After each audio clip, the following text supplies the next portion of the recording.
Here we have one example, or we can see that this question had come in one of the exams of NET.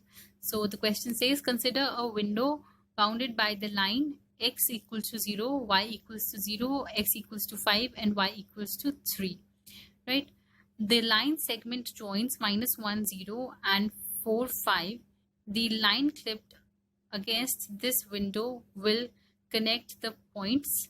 So let us see, like -1 and 0 and 4 and 5 were the coordinates of the line P1 and P2, and the window is given to you as 0, 0 and 5, 3. These are the coordinates of the window. So the portion of the line which is inside this window will be accepted and rest will be rejected. So let us firstly find out the slope of this line. What is the slope?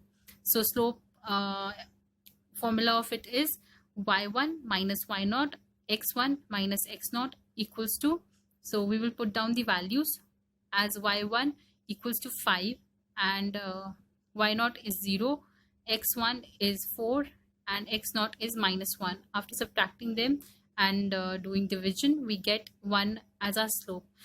And in our previous algorithms we would have studied that whenever our slope is equals to 0, in that case no, we won't be using that over here, but let us see what happens. Like in the line P1 and P dash, so what happens, we consider this line P1 and P1 dash till here. This portion will be clipped. So to find out the coordinates of P1 dash, what we are going to do, we are again going to find out the slope of this line. So m equals to y1 minus y0 upon x1 minus x0. We put down the values as we know that the slope of the line is 1, which we have calculated already.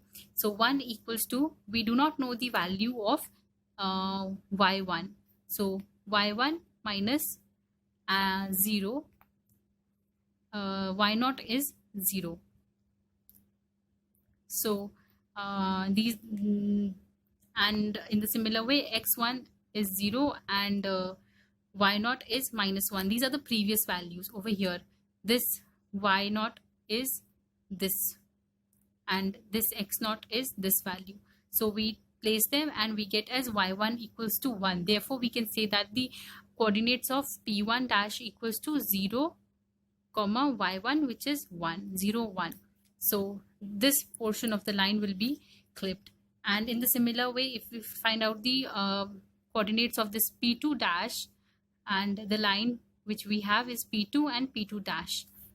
So the slope of this line again is equals to 1, and we put down the values of these coordinates over here and we get the result as x is equal to 2. So this becomes our example for this question. So after completely solving them, we find out that the coordinates of P1 dash and P2 dash will become 0 and 1, and of P2 dash will become 2 and 3. Thank you.